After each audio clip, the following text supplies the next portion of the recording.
Trabalhar com a academia, aprender na academia é um prazer.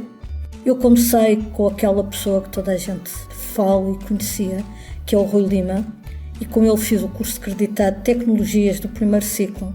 Eu até tinha um bocadinho assim a pretensão de que sabia um bocadinho disto. Depois de fazer o curso, aquilo que eu sabia era quase nada. E é muito interessante trabalhar com o professor Rui Lima. Descobri também o curso da escola virtual.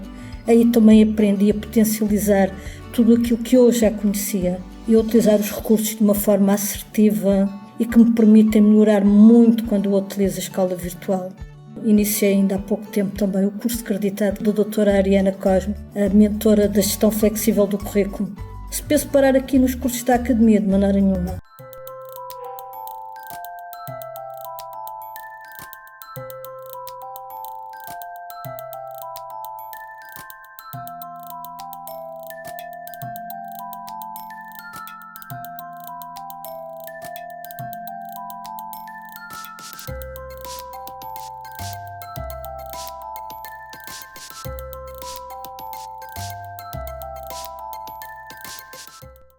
Eu sou a Sandra Duarte Tavares e juntos vamos aprender a escrever e a falar bem, sem erros.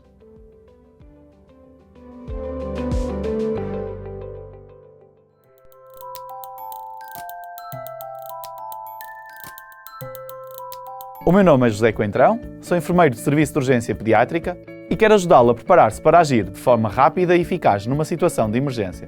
Porque a informação salva vidas.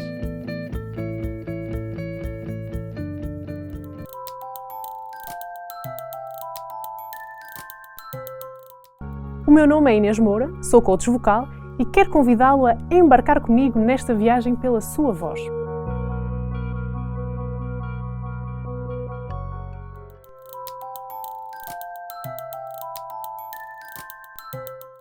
Mi nombre es Juan Fernando Gou. Soy psicólogo y un apasionado del coaching y la educación. O meu nome é Daniela Laranjeira, sou educadora social e coach. ¿Quieres ser más feliz en el aula? Venha conhecer algumas ferramentas de coaching educativo e aceite o nosso desafio.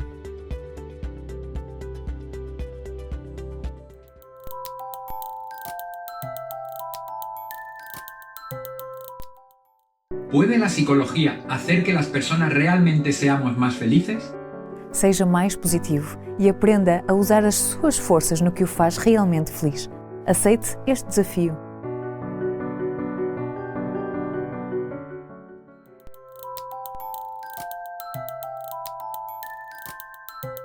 Meu nome é Rómulo Neves, sou professor e convido-vos a entrar neste desafio de não deixar ninguém para trás.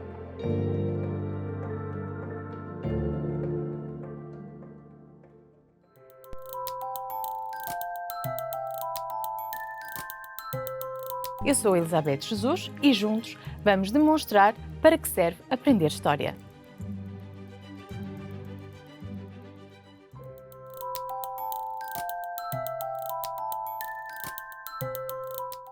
Eu sou o João Barroso e permita-me acompanhá-lo nesta jornada para aprender a gerir melhor o seu dinheiro.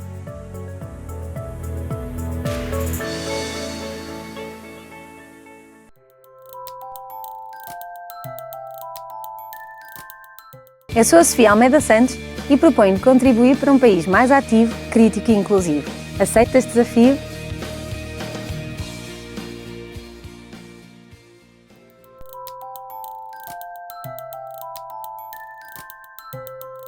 Meu nome é Marco Bento, sou professor e um apaixonado por tecnologia educativa.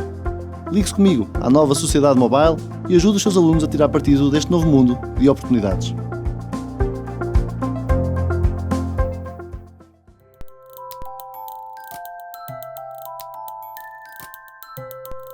Chamo-me Luís Pereira. Entre na rede e venha comigo aprender mais sobre a desafiante tarefa de dominar os média digitais.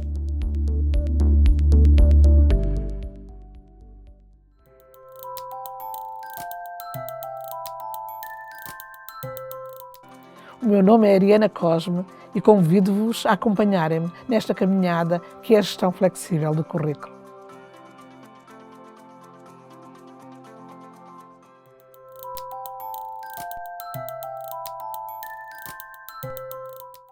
O meu nome é Rui Lima, sou um entusiasta da educação e da tecnologia e este curso é o meu desafio para si.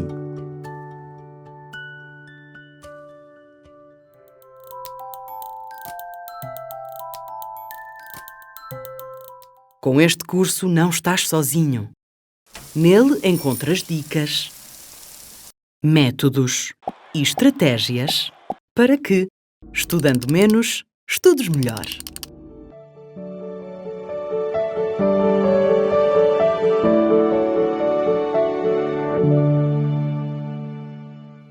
Olá, colegas. Eu sou a Maria Augusta Neves. Espero que se encontrem bem. Faço parte da equipa do MX9.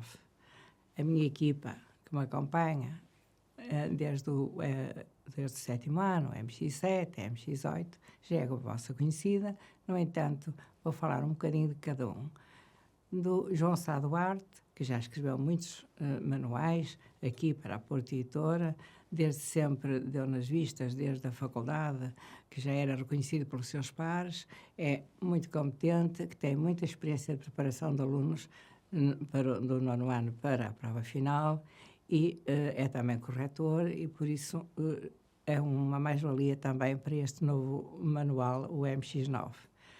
O José Martins é licenciado em Matemática e Informática, desdobra-se em ações de formação com os colegas e está sempre disponível, como todos os outros, a ajudar, para além de ser um excelente elemento também na nossa equipa, que trabalha em todos os aspectos.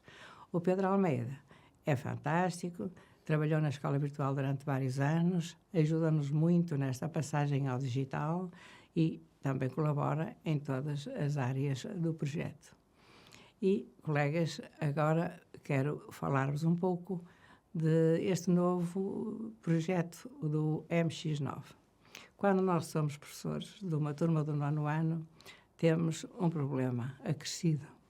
É que nós temos de pensar como podemos conciliar o cumprimento da planificação, dar o programa e, simultaneamente, preparar os alunos para uma prova final de fim de ciclo.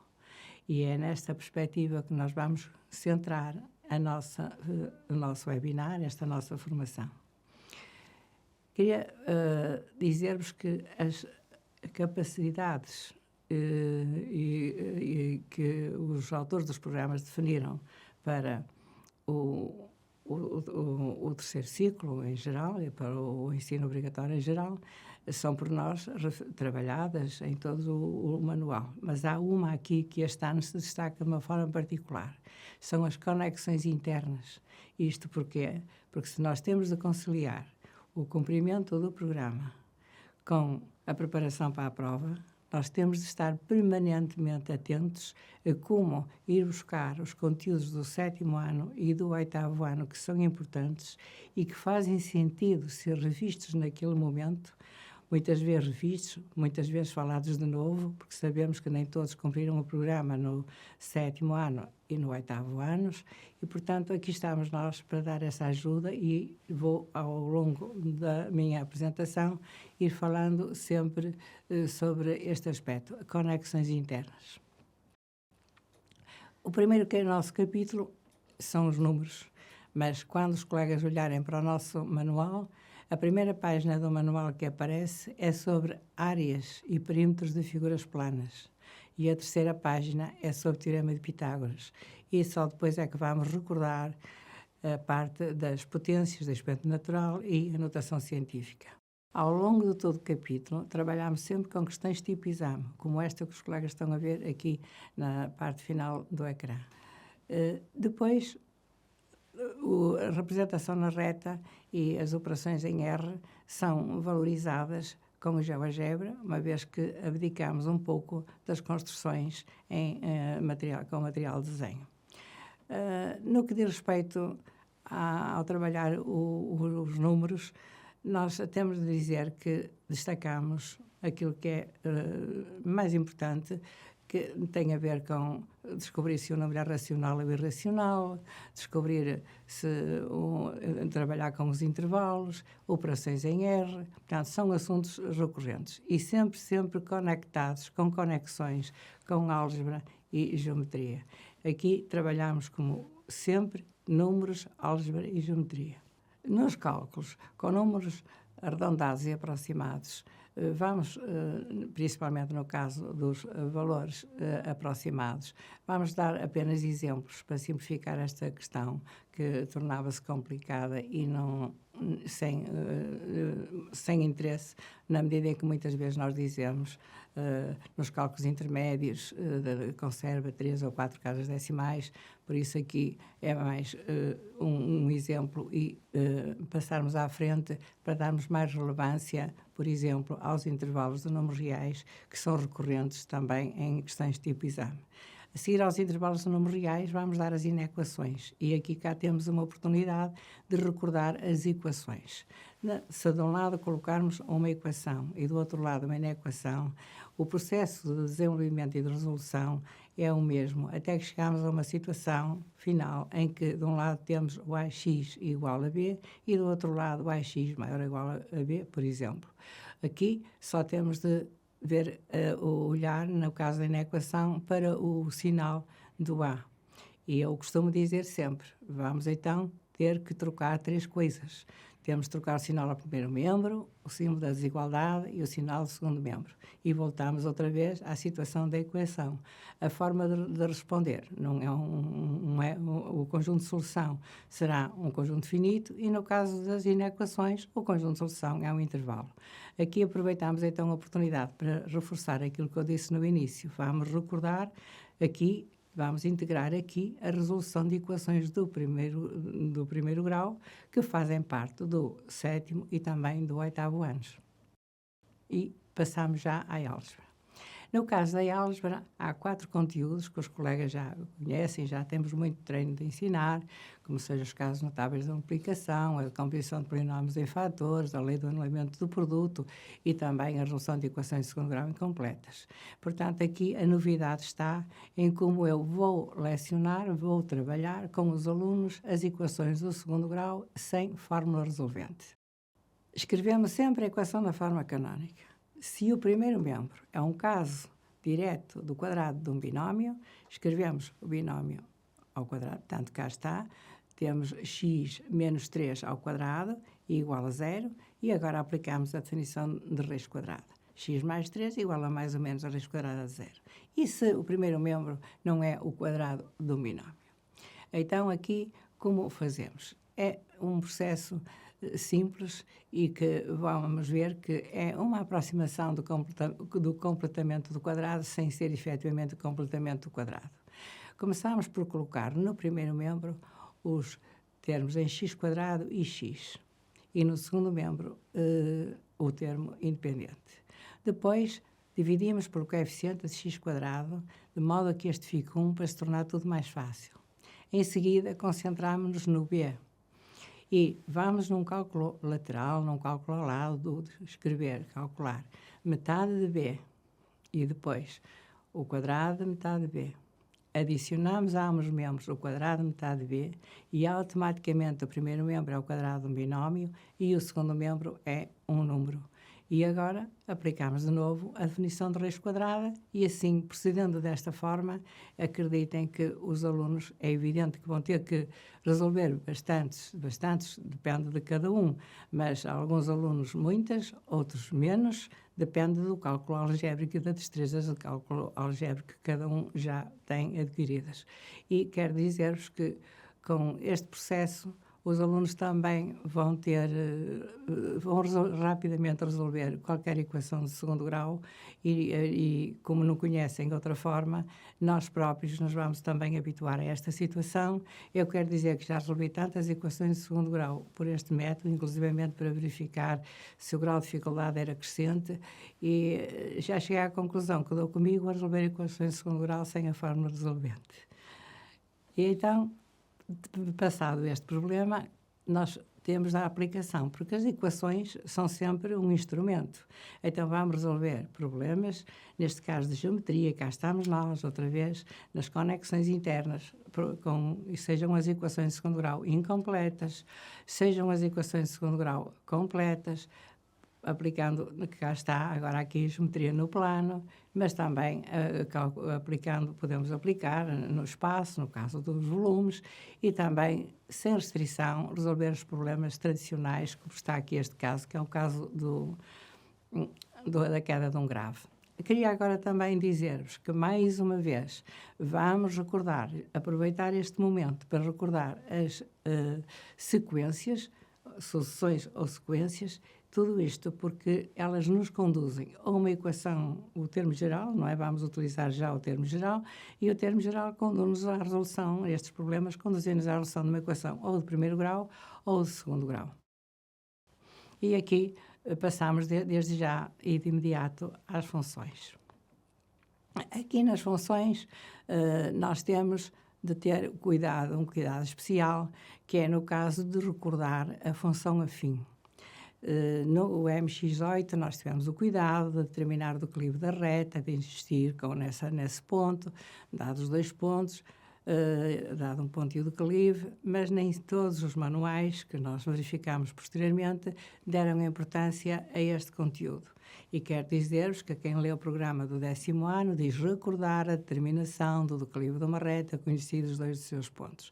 Por isso nós não sabemos exatamente, apesar do nosso MX8 ser o manual mais adotado, não quer dizer que fosse adotado em todas as escolas, e por isso temos de ter este cuidado de responder também nesta situação. Portanto, fazemos uma revisão exaustiva do estudo da função afim e depois do estudo também da reta e do trabalho com a reta.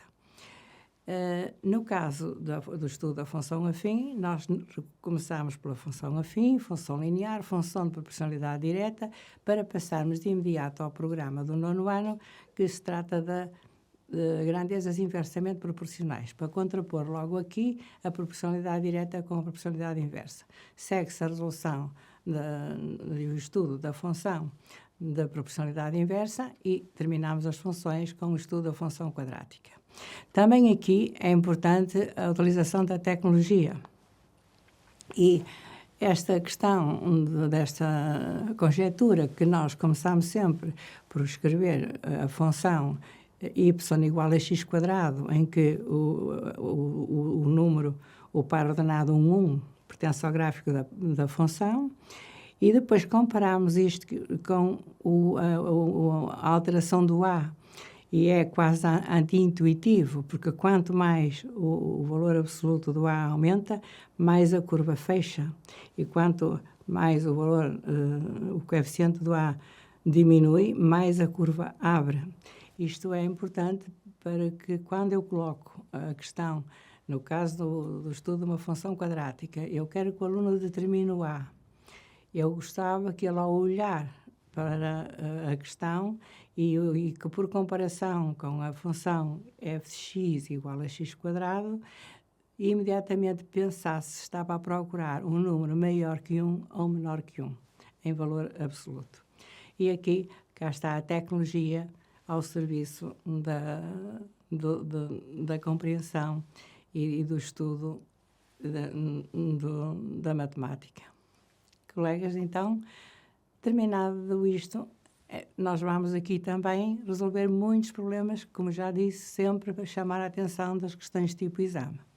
Cá está, outra vez, um exemplo onde mais outra vez se reforça a relação entre os números, a álgebra e a geometria. Cá estamos nós agora aqui, no caso das funções, a conduzir o aluno à resolução de uma equação de segundo grau completa. Portanto, aqui é a interseção de uma função afim com uma função de proporcionalidade inversa, onde o aluno tem que determinar a equação da reta da função afim e depois intersetar com o gráfico da função, intersetar os dois gráficos e assim resume-se a resolução de uma equação do segundo grau completa. E no caso da geometria? No caso da geometria temos uma grande simplificação. Passando à trigonometria, só temos duas situações. Tudo que era fórmulas desapareceu, e então nós aqui temos, só queremos saber, no final, dado um ângulo agudo e um dos lados determinar o outro lado ou os outros lados, porque conhecidos os dois lados nós também temos o Teorema de Pitágoras, ou então, conhecidos os dois lados do triângulo, determinar um ângulo. Sendo assim, nós entendemos que este conteúdo deve ser trabalhado mesmo com os alunos que têm muitas dificuldades. Fizemos experiências no terreno com esses alunos e, por isso, achamos que deve fazer parte daquela listinha daqueles conteúdos para quem o máximo é não tirar 1, porque nós temos alunos cujo máximo é tirar 4 ou 5 e outros é não tirar 1 e, se for possível, tirar 3.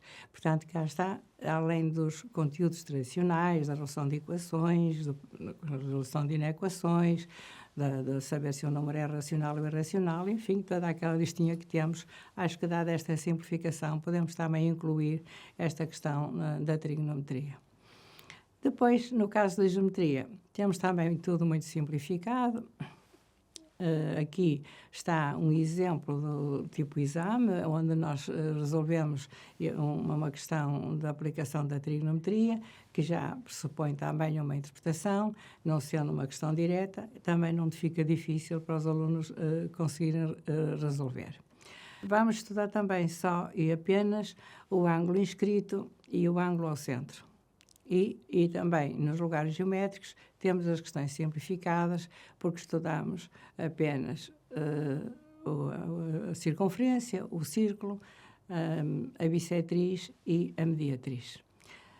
Aqui temos sempre a preocupação de conexão de conteúdos, como o caso que estão a ver. Estamos a falar de um lugar geométrico e, ao mesmo tempo, a falar de trigonometria e também, ao mesmo tempo, a falar de geometria e, portanto, sempre com aquela preocupação desde o início. Questões tipo exame, permanentemente ao longo do livro, e sempre que eu estou a desenvolver o programa do 9º ano, estou sempre a ir buscar conteúdos do 7º e conteúdos do 8º para poder integrar e fazer as ditas conexões internas e, assim, chegar ao final do ano e ter feito uma revisão, que sem ser passarmos aquelas aulas a fazer revisões, fazermos a revisão no momento e aplicá-la no imediato. E agora vou passar a palavra ao meu parceiro e amigo Pedro, que vos vai falar da parte restante do programa, probabilidades e estatística.